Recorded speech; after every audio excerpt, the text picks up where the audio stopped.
High, good morning everyone. আশা করছি তোমরা সবাই খুব ভালো আছো। আমি আজকে আবার চলে এসেছি একটা ছোট্ট নতুন ব্লগ নিয়ে। আজকে তোমাদেরকে একটা রিভিউ ব্লগ দিতে চলেছি।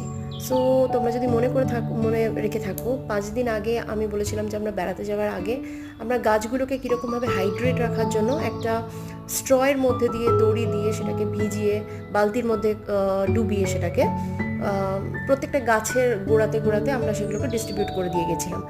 এই রিভিউ ব্লগটা হচ্ছে যে 5 দিন পরে এসে কন্ডিশনস অফ দ্য প্লান্টস কীরকম আছে।